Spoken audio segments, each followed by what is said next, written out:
Hello， 大家好，我是远爸。那今天来自台北的客户，他开了一台 March 的下来。他今天要做的维修保养是定期保养、变速箱有更换，以及轮胎还有刹车板的更换。那我们来介绍这一台台北下来客户，他今天要换的东西以及我们选择的零件。因为太久没有抛轮胎了，很多人询问远爸为什么最近都没有抛轮胎呢？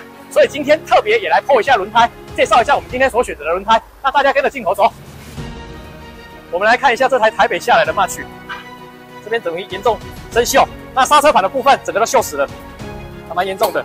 那盘面也碳化了，那刹车来鳞片也差不多了，所以我们建议整个刹车盘及来鳞片更换。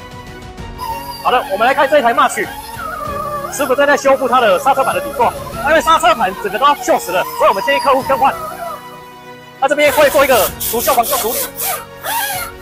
再我们介绍一下零件，我们今天所选择的轮胎是正新的 CST 的轮胎，经济又实惠。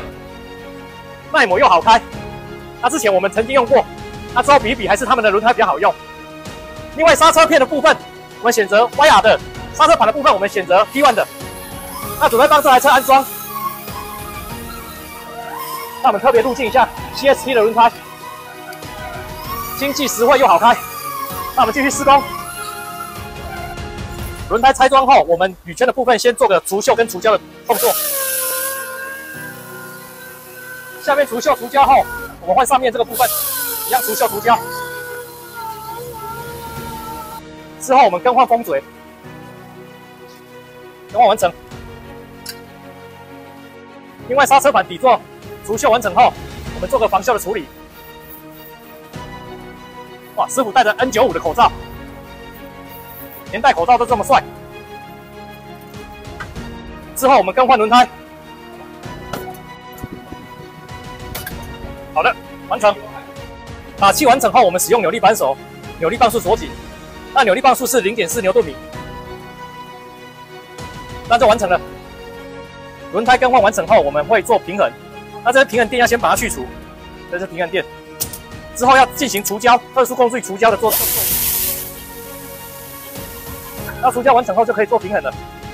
刹车盘更换完成后，我们刹车扳棒的固定螺丝这边要做个润滑，那使用德国的螺丝润滑器进行润滑，这样就可以安装了，避免刹车扳棒咬死。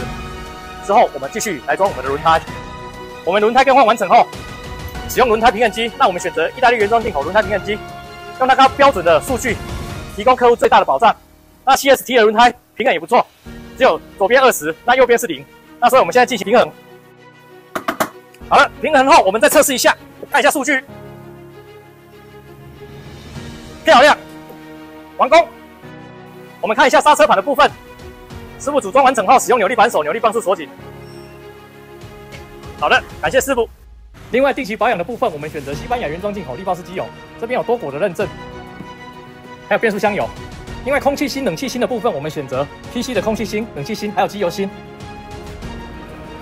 那介绍一下我们这边所选择的零件以及油品，都是有国家 SGS 的认证，以及国际的认证，还有各大原厂的认证。